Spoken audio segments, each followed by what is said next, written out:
I have just a couple things at the top, and then we'll get going. So tomorrow, as you all know, the president is going to be traveling to Baltimore, where he will receive an operational update on response efforts from the Unified Command. Leaders from the Coast Guard and the Army Corps of Engineers will share updates on the assistance they are providing to state officials in surveying and removing the wreckage in the channel and allowing the Port of Baltimore to reopen as soon as humanly possible. The president will be joined by Governor Moore and other Maryland and Baltimore area elected officials. He'll also be joined by Secretary of Transportation Pete Buttigieg. As we all know, 6 individuals tragically lost their lives when the Francis Scott Key Bridge collapsed last week. They were hard workers laboring in the middle of the night to repair potholes on a bridge that tens of thousands of travelers crossed every day. The president will meet with loved ones of those individuals during his trip tomorrow. The president is continuing to lead a whole-of-government approach in responding to the bridge collapse. As the president said, within hours of the collapse, this administration will be with the people of Baltimore every step of the way. SBA Administrator Guzman is in Baltimore today as part of this administration's efforts to support small businesses in need. I also want to share a very big announcement that the Vice President and the EPA Administrator Regan made today in Charlotte, North Carolina. They announced a $20 billion in awards to expand access to clean energy, tackle the climate crisis, improve air quality, lower energy costs, and create good-paying jobs. This investment through the EPA's Greenhouse Gas Reduction Fund will stand up a national network that will finance tens of thousands of climate and clean energy projects across America. At least 70% of these funds will be invested in low-income and disadvantaged communities. This makes the Greenhouse Gas Reduction Fund the single largest non-tax investment in the Inflation Reduction Act to build a clean energy economy while benefiting communities that have historically been left behind. And finally, I want to briefly preview the president's schedule next week. On Monday, he will travel to Madison, Wisconsin, and discuss how he is lowering costs for Americans. Later in the week, the president and the first lady will host the Prime Minister of Japan and his wife for an official visit to the United States. This will include a state dinner on Wednesday, April 10th. The visit will underscore the enduring strength of our alliance, the unwavering U.S. commitment to Japan, and Japan's increasing global leadership role. On Thursday, April 11th, President Biden will host Prime Minister Marcos of the Philippines, Prime Minister Kishida of Japan at the White House for the first trilateral U.S.-Japan-Philippines Leaders Summit. In addition, President Biden will host President Marcos for a meeting at the White House on April 11th to review the historic momentum in the U.S.-Philippines relations. Thank you for your patience. With that, the Admiral is here to talk about the President's call with Prime Minister Netanyahu and any updates that we have in the Middle East. Admiral? Very much. Good afternoon, everybody. Obviously a busy day here. I do want to take a moment just at the start to recognize the 75th anniversary of the NATO alliance, greatest military alliance in the history of the world. And you all saw the statement from the President earlier today celebrating this historic milestone. Now, for 75 years, the NATO alliance has stood together for freedom and against aggression, provided an unrivaled bulwark of security that has helped protect the American people. And during that time, our NATO allies have come to our aid in our time of need, with NATO forces serving alongside ours in Afghanistan. Today, NATO is larger, it's stronger, it's more relevant than ever before, thanks in no small part to the President's leadership. We look forward to building on all that progress in July when we host our 31 NATO allies here in Washington, D.C. for the next NATO summit. Now, as I'm sure you're all aware, the President had a chance to speak with Prime Minister Netanyahu earlier today. On that phone call, the President emphasized that the strikes on humanitarian workers and the overall humanitarian situation in Gaza are unacceptable. He made clear the need for Israel to announce and to implement a series of specific, concrete, and measurable steps to address civilian harm, humanitarian suffering, and the safety of aid workers. He made clear that U.S. policy with respect to Gaza will be determined by our assessment of Israel's immediate action on these steps.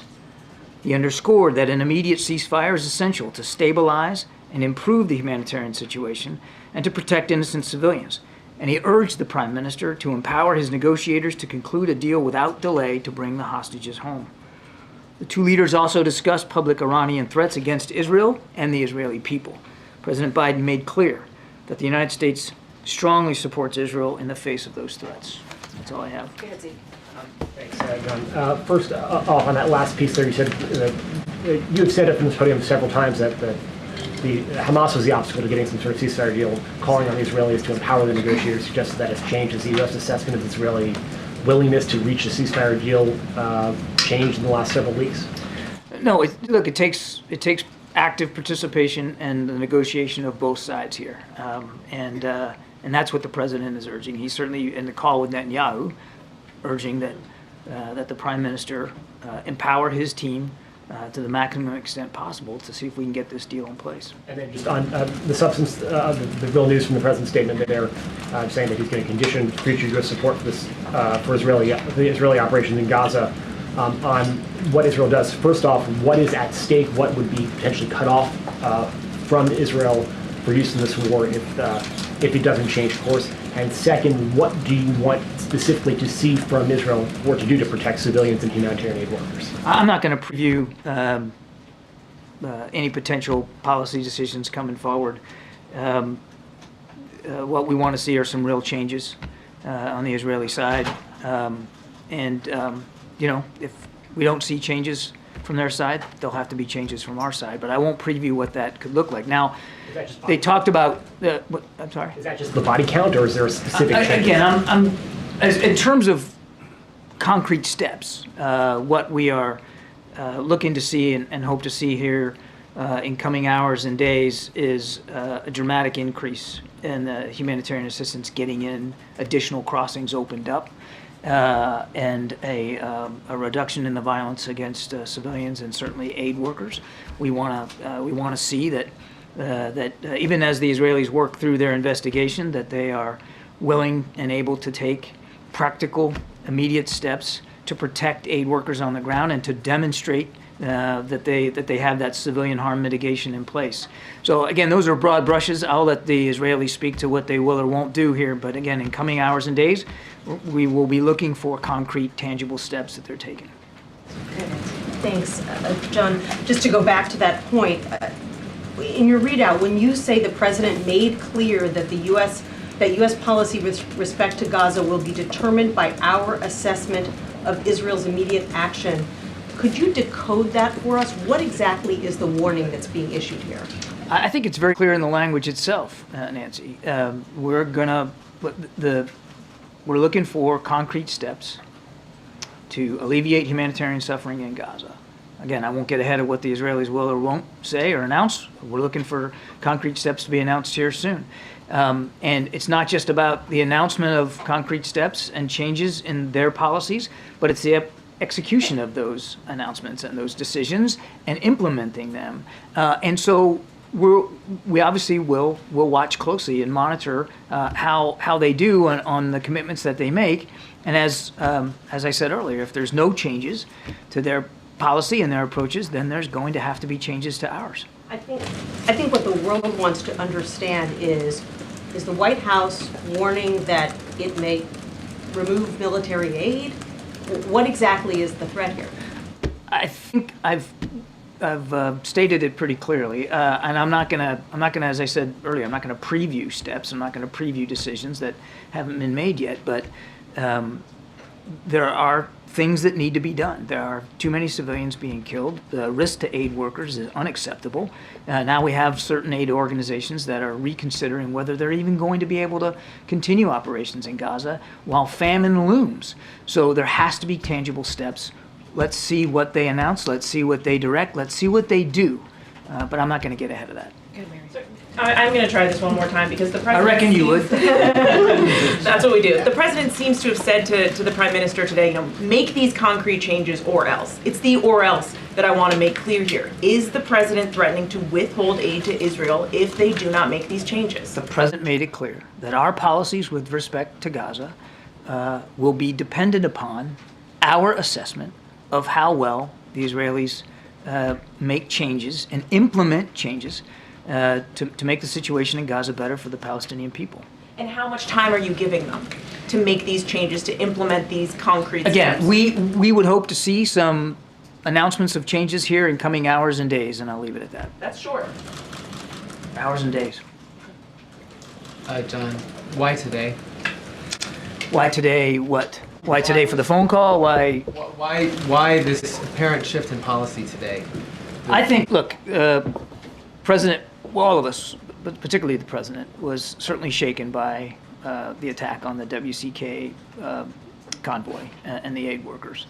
As I said earlier, it wasn't the only event. There had been others like that, humanitarian aid convoys coming under fire and losing people.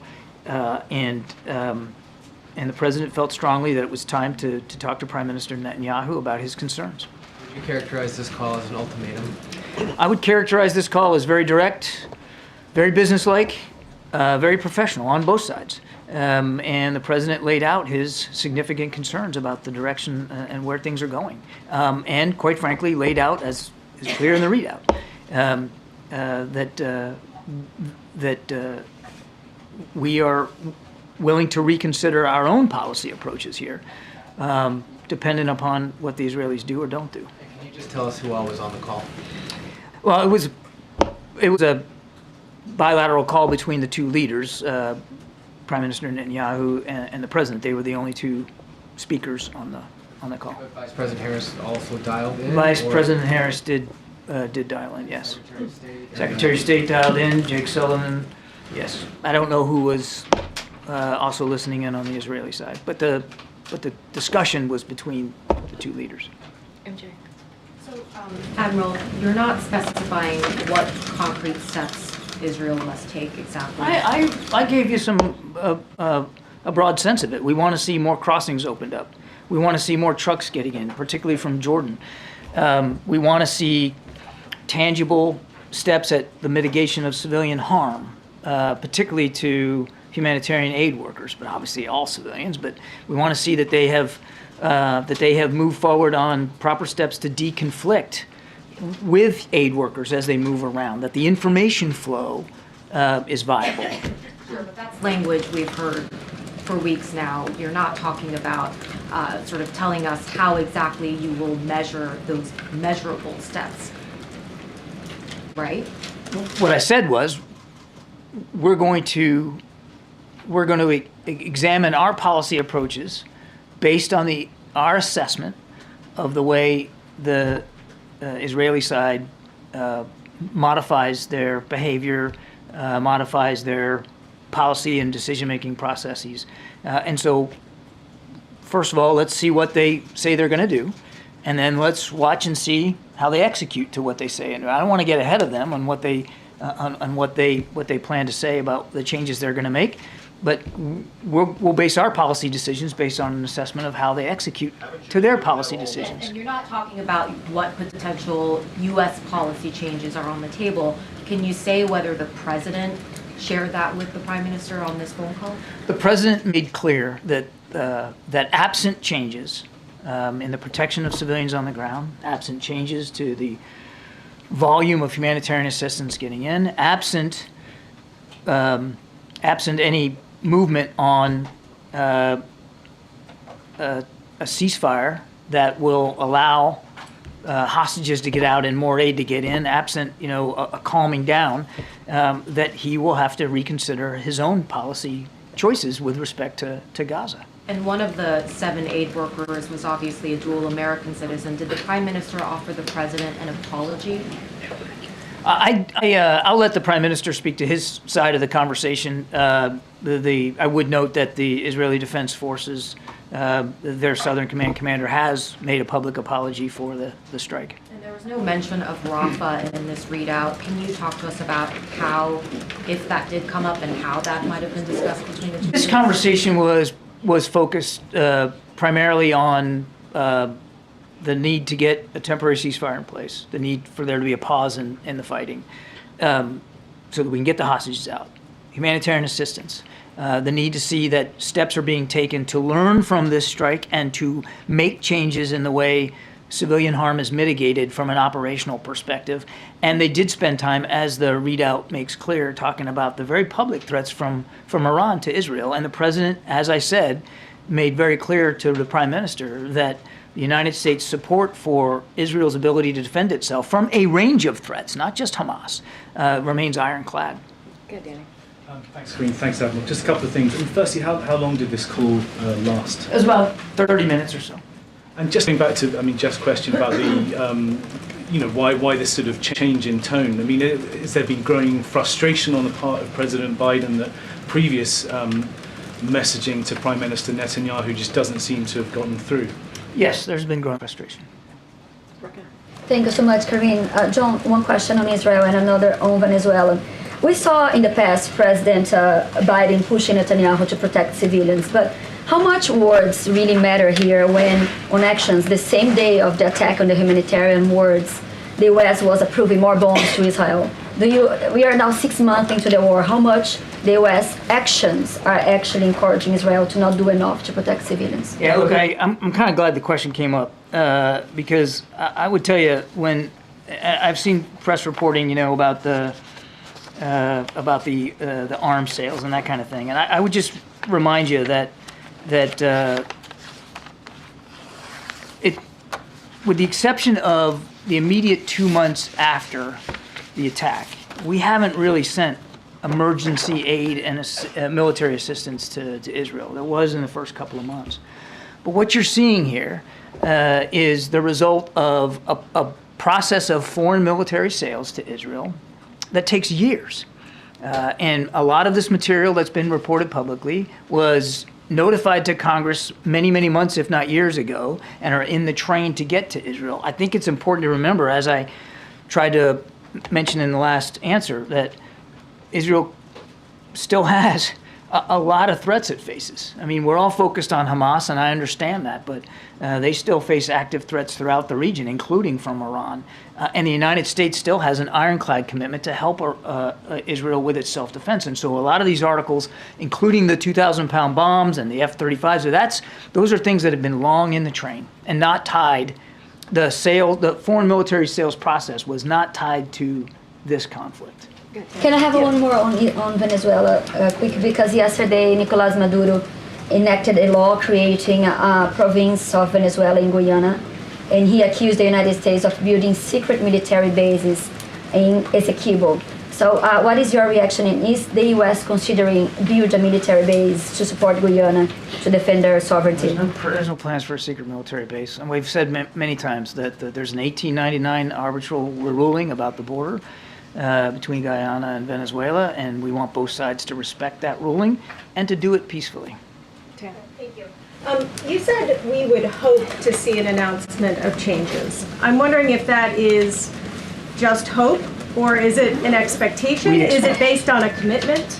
We expect that there will be some announcements coming from Israel in the coming hours and days, but I want to respect their right to manage that process on their own. Okay. And was there any update given by the Prime Minister on what exactly happened with the World Central Kitchen envoy? They didn't talk about the actual strike in great detail. The Prime Minister did reiterate, as his military has reiterated, that this was on them, that the investigation was concluding, that he looked forward to seeing it, and that he would take appropriate actions to make sure something like that couldn't happen again. I mean, they did. Obviously, they talked about it, of course.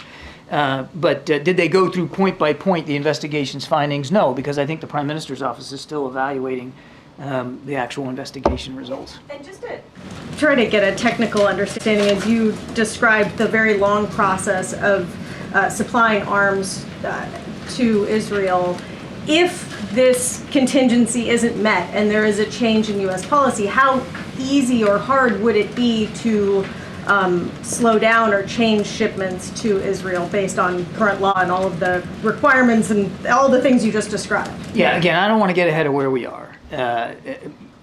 Let's see what the Israeli side does and says and what they implement and where they go before we talk about actual policy decisions. And I'm certainly not going to close down decision space for the President of the United States. He gets to make those decisions. But, I mean, obviously, as Commander-in-Chief, and yes, foreign military sales certainly is supported by legislation, but there are certain authorities that you can do to manage that. But again, let's not get ahead of where we are. This is really about seeing what the Israelis say they're going to do and then act on those changes. Admiral, has the U.S. lost its leverage with Prime Minister Netanyahu? You know, I keep getting this question about leverage. Israel's an ally and a friend and a partner. And the president believes strongly and has for his entire public career in the security of the Israeli people and the longevity of the Israeli state. And that's not going to change. I can say unequivocally, and I don't think the Prime Minister would mind me saying here, that in the call today, the Prime Minister reiterated his thanks to President Biden and this administration for the support that we have continued to provide Israel. It's long-standing. It was before the 7th of October, and it is now. And that support's going to continue. But again, with respect to Gaza, we need to see certain changes. And if we don't, then we'll have to consider changes to our own policy. But it's not about leverage. It's about the relationship, and it's about the credibility. I would even say the unique credibility that this particular president has in Israel and with Israeli leadership based on his long public service of support. When you talk about this relationship, do you think the Prime Minister is really listening? It was, I think it was evident in the phone call today. It was a good discussion, direct, no question, but a good discussion. And I believe the president made very clear his concerns, and the Prime Minister acknowledged those concerns. In terms of the timing of this call, we understand that this call was set up after the strike on the World Central Kitchen workers. Would you say that this call was a direct result of that? Was that the reason behind the call? Yes. And then one last thing, response to Jose Andres, Chef Andres says that the convoy was deliberately targeted. Any response from the U.S. on that? Again, I haven't seen the Israeli investigation. They have said themselves publicly, after a preliminary investigation, that there was no deliberate targeting of WCK and Chef Andres. They're working their way through now an independent follow-on investigation, which I understand is very, very close to complete. The Prime Minister just talked about it broadly and reiterated today, the Prime Minister reiterated today, that there was no deliberate targeting of that aid convoy. Good night. Two questions. Senator Coons was very close to the president, said that we have reached a moment where arms restriction to Israel should be considered. Senator Warren also said that Israel has violated our own laws. Are they wrong in their assessment? The president, I think it's clear in the readout, Nadia, that the president has made it clear today that if we don't see changes to the way the IDF is treating innocent civilians and aid workers and flowing the humanitarian assistance, that he's going to have to reconsider our Gaza policy. So, I mean, he was very direct with the Prime Minister about that. I'm not going to close down his decision space. As satisfying as that may be for some of you, I can't do that. But he made it very clear that we need to see some changes on the Israeli side. I want to ask you about a very disturbing investigative report by an Israeli journalist who said that is the White House aware of an AI program called Lavender that's been used by the Israeli army to target operatives in Gaza in what they call a kill zone, where this program has only 20 seconds of human supervision. And it led to the death of thousands of women and children in Gaza. Are you aware of it, number one? And second, does the White House believe that AI can be used in this way without supervision? I'm not aware of it. You're going to have to let me take that question. We'll get back to you. Thank you so much, John. I'm going to start with the Trilateral Summit, then I'm going to move on to Rhonda.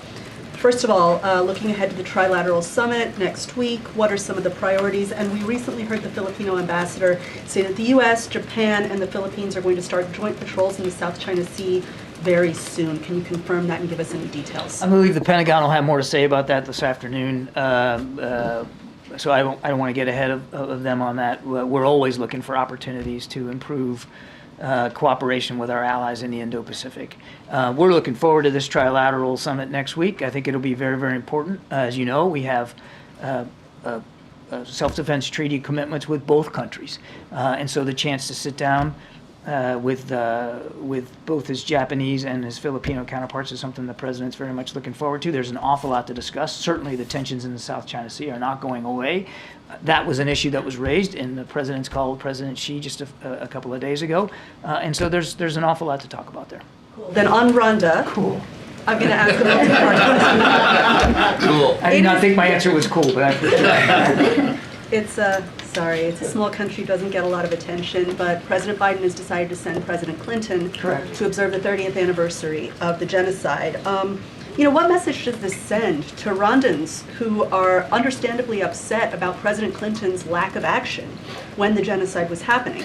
Secondly, what message is President Clinton taking to President Kagame, who's been in power since 1994 and has become increasingly authoritarian? And then finally, in 1998, President Clinton pledged the Rwandan people that his administration was going to work to identify triggers of genocidal activity so that something like this never happened again. Do you think Washington has improved on that front in the last 30 years? I believe, I can't speak for every administration between 1998 and today, but I can tell you that President Biden absolutely takes those responsibilities very, very seriously, particularly when it comes to genocidal threats, wherever they occur around the world. And he's very grateful that President Clinton has agreed to lead the delegation for the 30th anniversary. 800,000 people slaughtered in that conflict. And our hearts and our prayers go out to the families of the survivors, of those who were killed. Just a dreadful situation. And again, the president's grateful that President Clinton has agreed to go down there and represent the administration. Good, Phil. Thank you. I have two questions, one on Israel and another on China. At this point in the conflict, does President Biden believe that a military victory against Hamas is possible for Israel? Obviously, that's going to be up to the Israeli Defense Forces and the Israeli government to determine. As I've said many, many times, it's difficult to eliminate an ideology with military means, but you can absolutely, through military means, decapitate their leadership, dry up their resources, eliminate their infrastructure, their ability to operate, store weapons, train troops. I mean, all of that stuff can be targeted with military means. But as I've also said, and you have to keep it in the context of this call, it matters how you do that. It really matters a lot how you do that.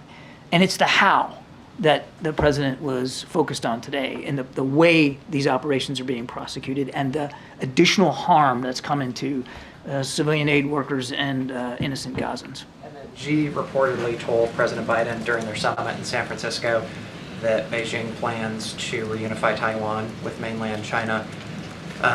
Did the Chinese leader bring up similar sentiment in their call the other day? And if so, what was President Biden's response? Certainly Taiwan came up in the context of the call. There's not a single discussion that we don't have with senior leaders in the PRC where we don't talk about Taiwan. Of course it came up. I won't characterize President Xi's comments, but I can tell you that President Biden was very, very clear that nothing's changed about our one China policy. We don't support independence for Taiwan, but we also don't want to see the status quo changed in a unilateral way, and certainly not by force. Okay, a couple more. Go ahead, Jared. I know you said that Rafah wasn't the point of this conversation and it wasn't discussed a lot. Does that mean that that is still sort of a separate issue that's going to be sort of an ongoing discussion between U.S. and Israeli officials? I don't know if I'd call it separate. It wasn't a focus of this call. The call was, as I answered to MJ, it was really about the humanitarian situation and changes we need to see. But we look forward to having another conversation with Israeli counterparts in coming days, hopefully in a week or so, on Rafah specifically. And we hope this next one will be in person, but we'll have more to say about that as we get closer to it. So an operation in Rafah would not sort of run counter to these new conditions that the president laid out to the Oh, I Prime didn't say Minister? that at all. I mean, one of the concerns about a ground operation in Rafah that we've expressed is the damage it could do, the death and destruction it could render to the 1.5 million Gazans that are seeking refuge there. So, again, today's call was really focused on humanitarian assistance, civilian casualties, and that includes humanitarian aid workers. You can't talk about Rafah and the possibility of operations going after those Hamas battalions in Rafah without also talking about the humanitarian situation down there, which is dire. Yeah, Brian? Thanks a lot, Admiral. Does President Biden agree with Donald Trump that Israel's war against Hamas is taking a long time? I'm not going to compare the president's views to Mr. Trump. I think you can understand. I need to stay out of that. All I would tell you is we have expressed our concerns about the manner in which operations are being conducted, and the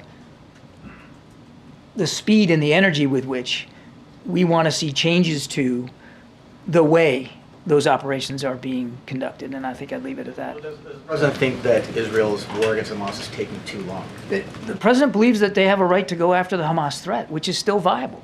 And the president made it clear again today that we support, and we will continue to support, not just philosophically, but tangibly, Israel's right to defend itself against a range of threats, and certainly that includes this fight against Hamas. But again, I want to reiterate what I said earlier. It's not just the threat of Hamas that Israel's facing. They are facing broader threats throughout the region, including directly and publicly from Iran. Peter?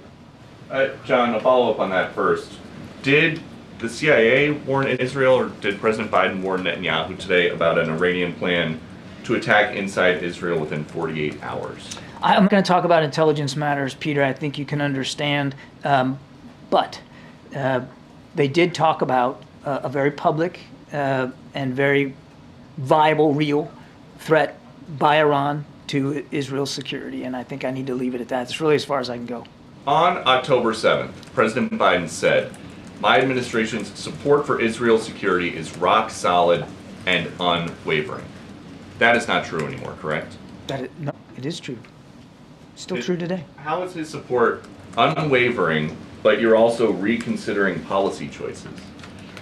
Both can be true. They cannot be true. They're completely different things. No. I'm sorry. He is wavering. No, come on. How is he not wavering? Come on now. As I said, and as it says in that readout, we made clear, and he made it clear to the Prime Minister in his call, that our support for Israel's self-defense remains ironclad. They face a range of threats, and the United States isn't going to walk away from helping Israel defend itself. That said, you can say all that, and you can act on that, and you can believe that, and the President does, and still believe that the manner in which they're defending themselves against the Hamas threat needs to change. And that is the conversation that we had today. But both things are true. Our support is ironclad and consistent. It's not going to stop. It's not going to waver. But will there perhaps be some policy changes we might have to make if we don't see policy changes out of Israel? Yes. How is that unwavering? It sounds like you guys are trying to have it both ways here. No, I don't know that I can. Israel, but we are going to make all these changes because we don't support Israel. I didn't say we're going to make changes. I said we need to see how Israel responds to the humanitarian crises in Gaza and how they respond to the protection of aid workers. I think we can all agree. I think you would agree. You don't want to see innocent civilians killed or targeted, do you? You don't want to see Gazans starve. You don't want to see famine in Gaza, do you? Of course not. But you're a policymaker and you're talking about policy changes. That is not what you were talking about on October 7th. Because when things have solid and unwavering. On October 7th, there wasn't near famine in Gaza. On October 7th, there wasn't a diminution of trucks getting into Gaza. On October 7th, we didn't see thousands and thousands of innocent people killed. I mean, I could go on and on. We're talking about a conflict there which is dang near at 6 months here. This weekend, 6 months. And it has changed over time. And what the president's message today was, we need to see some changes in the way Israel is dealing with that threat.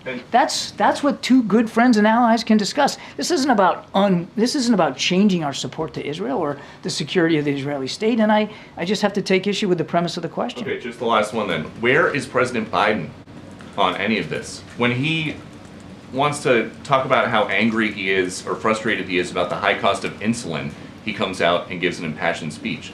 Where is he on any of this? He's been talking about this. He's been issuing statements on this. In private? No, that statement, last I looked, was public. But where is he? Why isn't he here right now?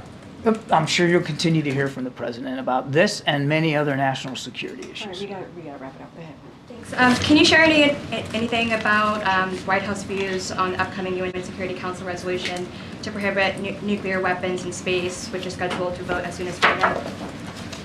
Yeah, actually I can. And if you don't mind, I do have some notes. I want to make sure that I get this right. But I think last month, Ambassador Thomas Greenfield announced that the United States and Japan would put forward a Security Council resolution calling on all countries not to deploy nuclear weapons in space or to develop nuclear weapons specifically designed to be placed in orbit around the Earth. And we will be bringing this resolution to a vote in New York early next week. Now, the vote should be straightforward. The Outer Space Treaty, which has been signed by more than 130 countries, including Russia, the PRC, and of course the United States, prohibits the deployment of, quote, nuclear weapons or other kinds of weapons of mass destruction, end quote, in orbit, period. Now, we have heard President Putin say that Russia has no intention of deploying nuclear weapons in space. So we look forward to Russia voting in favor of this resolution. There should be no reason why not to. And if they do, then I think that should open up some really legitimate questions to Mr. Putin about what his intentions really are. SV, you have the last question. Admiral, could you clarify on the ceasefire language that the president used in the statement?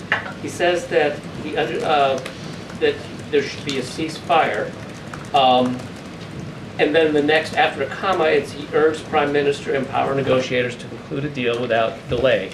So are the two tied together, or is he saying ceasefire right now, and then the other thing later? I mean, how immediate is immediate? I can't really improve on the president's language. We want to see a pause in the fighting. We want to see a ceasefire immediately, so that we can get more humanitarian assistance in and create a set of conditions where aid organizations feel better about operating inside Gaza, because as we've already seen it as a result of the attack on the WCK workers, that some aid organizations now are pulling back. So we want to see that immediate ceasefire in place. We also, of course, as we've said many times, think that could also provide a window here to get the hostages out. All right, thanks. Thank you so much. Thank you very much. John, before you go, was it an ultimatum? Was it an ultimatum? All right, thank you so much, Admiral. Go ahead. I'm screaming. Either before the call or after the call, has the White House briefed lawmakers on Capitol Hill about this potential change in U.S. policy? What is at stake here? Well, look, I think the Admiral made it very clear. We are giving the Israeli government an opportunity to deal with something that is pretty serious. Humanitarian aid workers who are, we saw this week being killed. I think we talked about, we've seen that more than 200 humanitarian aid workers in the past several months.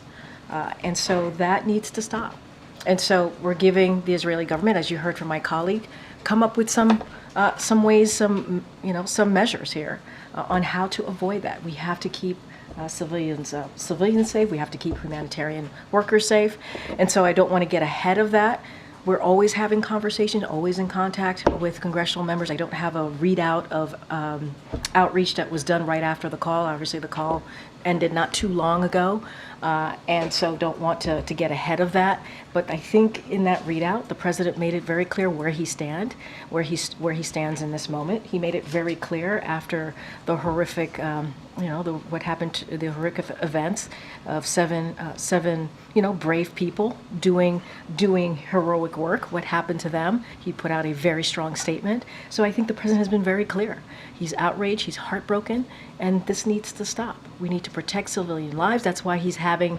That's why his team is having conversations with the Israeli government on Rafah operations and what that's going to look like. They're having a reasonable debate back and forth and talking about that. We're hoping, we expect that to happen in person very shortly.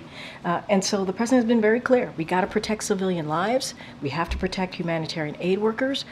And those conversations certainly are going to continue. And you got a question yesterday whether the president's conversation with the doctor who'd been in Gaza on Tuesday was his first interaction with somebody who'd been on the ground in Gaza since the war began. I was hoping you might have you have to give us an answer on that. So a couple of things. I did have a moment to look into that. And so, as you know, the president and his senior team have been pretty actively honoring their commitment he made in continuing that ongoing engagement with communities directly, obviously impacted by the conflict in Gaza. And he did that by hosting community leaders just this week, but also you've seen the senior White House officials going to Michigan, going to Illinois, and continuing those conversations over the past several months. Look, and we believe that by going across the country and hearing directly from community leaders in numerous states, that we are keeping that ongoing commitment. And so, look, there were three doctors who recently returned from Gaza who participated in the meeting this week, and they shared their firsthand experience with President Biden. And so we can say that there were three doctors. We're trying to be really respectful and keeping the privacy of those who are attending these very private meetings. But I am able to share there were at least three doctors who have had the firsthand experience, have gone to Gaza, and they were able to share their firsthand experience with the president. And so I can share that, but I also want to be really careful because we do want to keep our commitment in keeping these conversations private, and that includes the attendees. But that was the first time that the president has interacted with anybody who'd been on the ground, correct? So what I can say is, I have not checked in on that, right? I want to be really curious. No, but I think three doctors coming to the meeting yesterday and laying out their first account, I think that's important, right? So we were able to share that information with you. Three doctors who've been in Gaza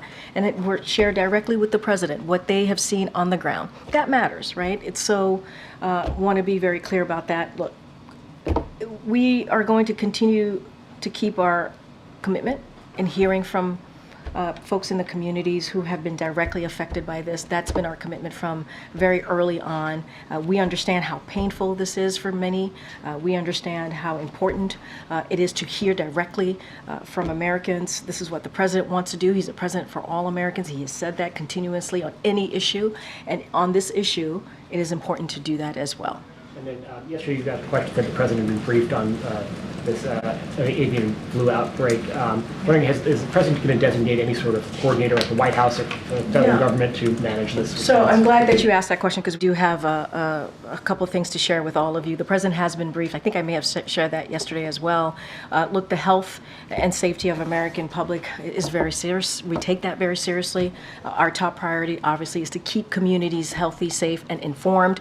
What we were able to do is the White House stood up a response team with relevant agencies like the CDC, FDA, USDA to ensure that we are doing everything in our power to ensure we keep communities healthy, safe, and informed, ensure that our nation's food supply remains safe, and monitor any and all trends to mitigate risk and prevent the spread of avian flu. We are also in regular touch with those relevant agencies and receiving daily updates because, again, we take that very seriously. And this is an issue when you think about the avian flu. This is public experts, health experts, and agencies have been preparing for this for decades, for 20 years now. And so we have invested the ability to test, the ability to prevent, and to treat.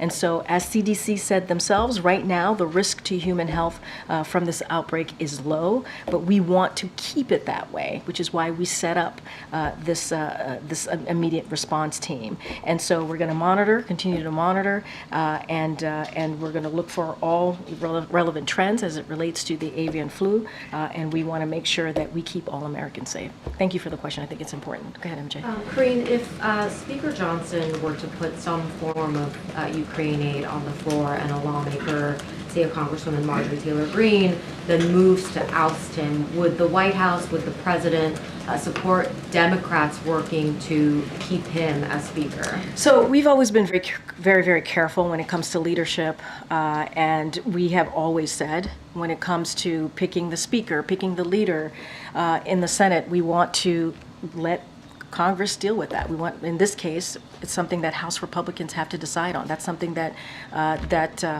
Leader Jeffries and his caucus have to decide on. We are not going to weigh in on that. We've been very consistent over the past 3 years, and we stand by that. Any recent contact with the Speaker's office that you could read out? I don't have anything to read out to you at this time. Obviously, our Office of Leg Affairs is in constant communication with congressional members on the Hill. And I do want to just say, and we've been pretty consistent about this, when it comes to the National Security Supplemental, that it includes all important Ukrainian aid. We believe that there continues to be bipartisan support in Congress. The Speaker needs to put that on the floor. He needs to make sure that he gives House members an opportunity to vote for that. We believe it would get overwhelming support.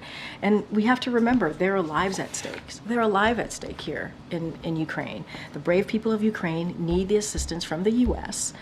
to continue to fight for their democracy. That's what we've been able to do for more than 2 years. We got to continue that. And because of congressional inaction, we have sadly seen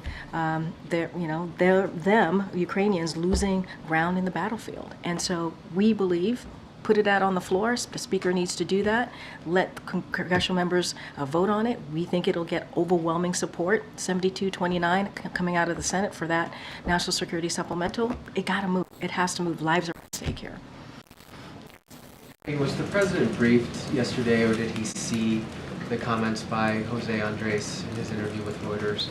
He's aware. He's aware. He's been briefed, and he's aware by the comments. Look, you saw the president. We put that in his statement. Obviously, we made sure that it was in his statement how he felt about his relationship, his friendship with Chef Andres.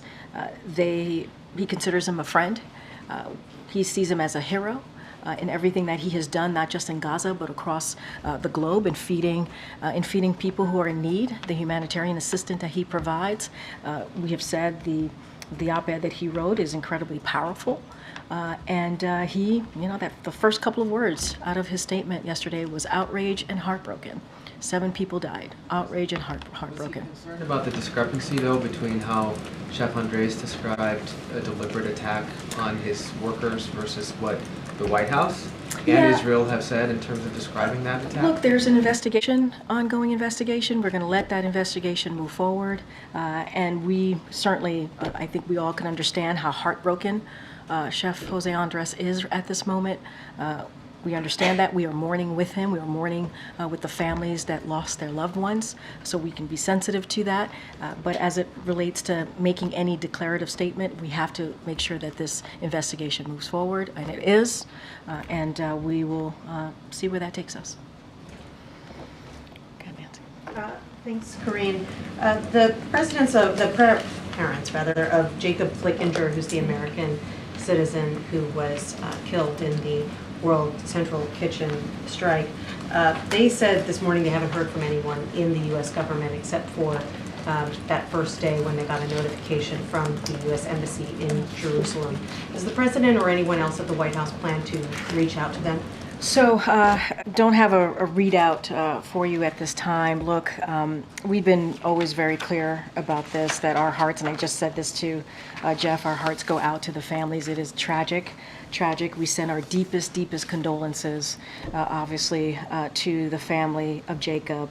And, he and the World Central Kitchen workers were doing heroic work, as I just mentioned.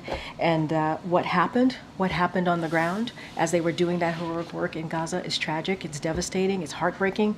And we just don't have any additional calls to read out right now. I expect members of the administration to be in touch with the family to express our condolences directly.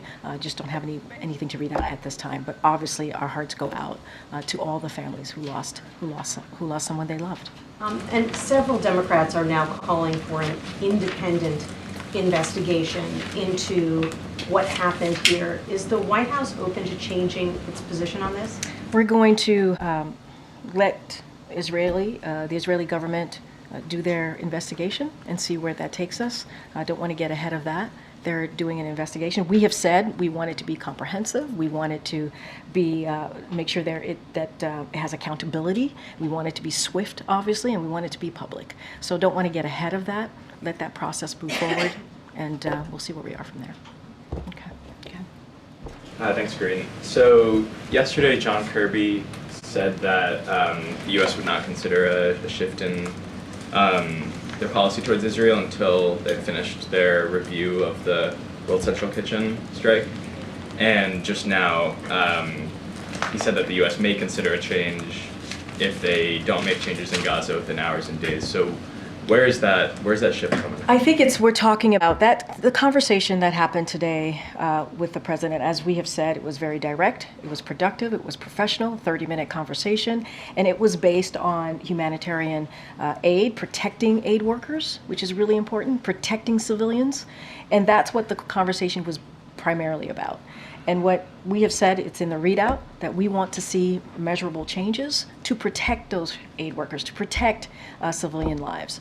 And so that is what he was talking about. That's what the president laid out in the statement that we put out. You heard that from Secretary Blinken today. And I think that's the way that we want to make sure that we want to be very clear about that. We want to see measurable changes to how humanitarian aid workers are protected. That's what the conversation was about. And that's the changes that we want to see the Israeli government present. That's what he was talking about in the days to come. And if I could just get one more. Sure. Yesterday, Benny Gantz, the Israeli War Cabinet Minister, called for Israel to hold early elections by September. Where does the White House stand on that? We're not gonna get involved in the Israeli government or any government's elections. That is something for them to decide on. It's not coming from here. I have a question about electric vehicles. Ford said today it's delaying production on an electric SUV. Tesla earlier this week said that its sales are plunging. Do these types of developments make the administration rethink their EV policy? No, not at all. Look, when it comes to EV sales, they're reaching record highs. EVs are more affordable than ever, and that's because of the work that this administration has done. Last year, EV sales surpassed 1 million for the first time ever. That's a 50% increase. That matters. Under President Biden, EV sales have more than quadrupled. Sales of hybrids and EVs are now a record high of 18% of all light-duty vehicle sales. Average price of an EV is down 20% from just a year ago, just 1 year ago. So we believe that this is part of, well, I should say, the president has always said that he wants to make sure we do everything that we can to lower cost, lower prices. This is part of that, and also do everything that we can to deal with a climate crisis, and this is part of that. So is it realistic to go from about 7 or 8% of sales to 50% of sales in 8 years if the automakers themselves are cutting back on production?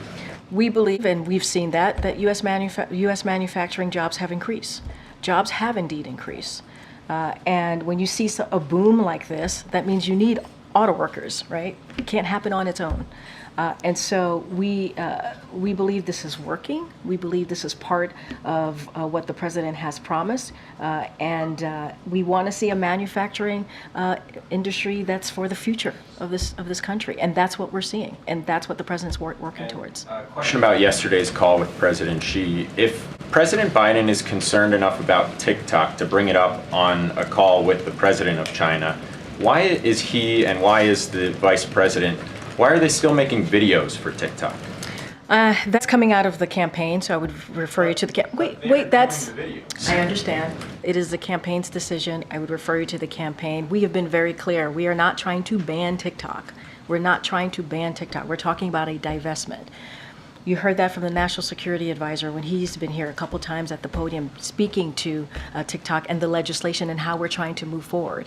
It is a platform that we really need to take seriously here. We're talking about our national security. And so we've talked about not banning, divesting. not banning, divesting. So we want to be very clear about that. Go ahead, Karen. There's a report from Bloomberg that the White House, specifically Jeff Zients and Will Brainard, are calling major Baltimore employers, including Amazon and Home Depot, encouraging them to not cut jobs in the wake of the bridge collapse. Can you confirm that that outreach is happening and other outreach like that? And what is the message from the administration to those big companies? So a couple of things that, and I think I've read this out before, that we have been doing as it relates to supply chain and the potential economic impact. The President's Supply Chain Distribution Task Force has convened multiple times at this point to analyze the impact of supply chain, which has so far been manageable, which is important. The task force worked with railroads to set up new service lines and with ports and ocean carriers to divert vessels. The SBA, the Small Business Administration, has made low-interest disaster loan assistance available to eligible businesses and set up business recovery centers to help on the ground. As it relates to your question about the Chief of Staff Zients and other senior White House officials, they have called major employers in the Baltimore area, including retail chains and distributors, to encourage them to retain workers. So we wanted to make sure that we're having those important conversations for the people of Baltimore, obviously. They're also working with SBA to reach out to small businesses and are in touch with local unions alongside the Labor Department as well. So we're going to do everything we can to have these conversations with stakeholders so that we can identify any and address any potential disruptions. And so if anything, this should show that this is an administration that's being active and we're being proactive, obviously, in trying to make sure that we deal with any potential economic impact. Right now, as I said at the top, we see this being manageable, and this is why these conversations are critical with stakeholders at this. Will the President have any update tomorrow for state and local officials about Congress moving forward on the funding package? So I'm not going to get ahead of the President.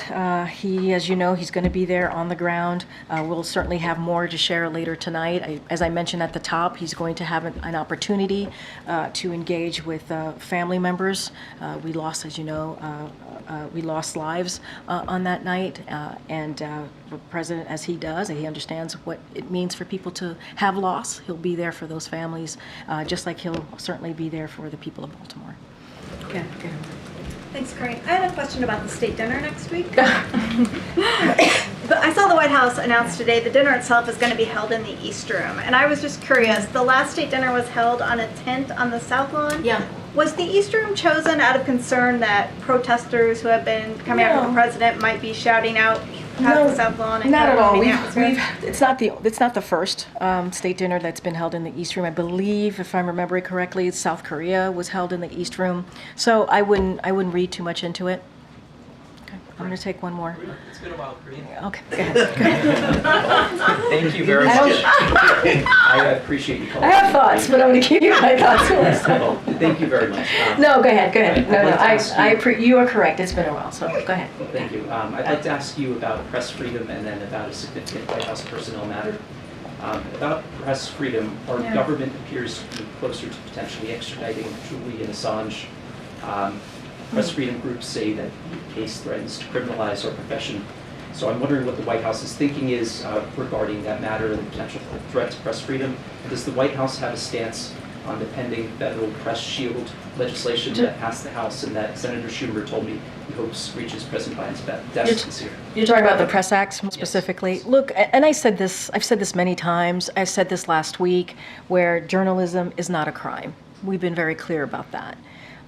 And as it relates to this particular legislation, I haven't reviewed it, would have to talk to our Office of Leg Affairs on that particular legislation. But I do want to say, back in October of 2022, the Justice Department codified a policy to ban subpoenas of journalist records.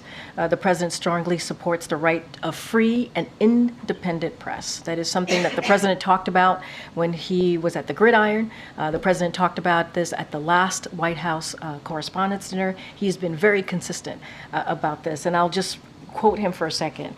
"A free press is a pillar of any free society, and while we may not always agree with certain coverage or admire it, we do admire the courage of the free press. Journalism, again, is not a crime." Before moving on, just to confirm, no stance yet on the Press Act that you're aware of. And the Assange matters they're concerned about, that and its You know, implications? I don't have much more to share besides what I just laid out here, so I'll just leave it as what I just stated to you. Been in prison 5 years. I understand. I heard the question. I'm just not going to go beyond from what I just stated. On the personal matter, I'd like to ask you about my reporting on Anthony Bernal, who is one of the most powerful figures in this White House. The First Lady reportedly refers to him as her work husband. 3 former colleagues have made allegations of sexual harassment against him, building on prior reports of bullying. Some of these sources have worked with you. I think you'd find them credible, but Chief of Staff Zients issued a statement dismissing the allegations as unfounded attacks without even investigating them, which my sources say they're alarmed about because they say it could chill sexual harassment and bullying reports. How can the White House potentially or possibly justify not investigate these allegations when the president says he will So fire a couple of people? things. I don't know who your sources are, so I can't. Just with all due respect, I can't speak to that, right? I just don't. I mean, they're blind sources. I can't speak to that. What I can speak to is you saw a statement from our Chief of Staff, Jeffrey Zients, saying they are unfounded. You saw a very strong statement from Anthony himself. It was obviously in your reporting, and he said the same. And I cannot speak to personnel investigations here or anything like that. That is not something I will ever speak to. And I'm not saying there is one. I'm just saying that I cannot speak to that, and that's not something I can do. But hold on. I have known Anthony for some time now. I've known him for more than a decade. I've worked closely with him, and I consider him a friend, but also a colleague that I respect. And that's basically what you also heard from Jeffrey Zients. I just don't have anything else to share beyond your reporting. This, though, because the president said he will fire people for disrespecting colleagues, and there's no investigation. I just said to you that they have said themselves, Jeffrey Zients and also Anthony Bernal, that they are unfounded. I can't speak to your sources. Those are your sources to speak to. I cannot. But no. Special status come from the First Lady shielding him, as some sources I've believe? answered the question. Anthony Bernal spoke for himself. You heard from our Chief of Staff, and gave your publication a statement, obviously, and you've heard from me. I don't have it. I don't have anything else to share. Sexual harassment. I don't have anything else to share on that. So we don't end in that way. Go ahead, Brian. I guess I want to just clean up something that you've spoken to today. Would you categorize the conversation with Netanyahu that we've been told about all day long? Was it an ultimatum? Did we deliver an ultimatum to No, him? I mean, look, was it a shot across the bow? It was a direct conversation. It was an honest conversation. It lasted 30 minutes, as you heard from my colleague. And we have said this many times before. You've heard this from us. You've heard this from the president himself. The prime minister and this president have known each other for decades. And because they have known each other for some time, they have been able to have a direct and honest conversation. And so after what we saw, especially with seven lives taken who were part of the World Central Kitchen workers, right, who were doing heroic acts, providing humanitarian aid.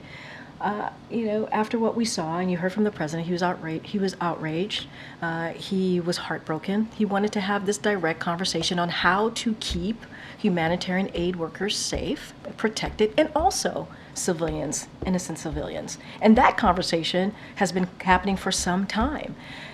And so on protecting innocent civilian lives. I mean, that's one of the reasons, as I stated moments ago, why he wanted to make sure that his team and the Prime Minister's team came together to talk about their potential Rafah operations, because he believes that we need to protect civilian lives, and a major military operation was not the way to go. Understanding that there are Hamas operatives in Rafah, but we have to make sure that we protect innocent lives here. So they had a very direct conversation.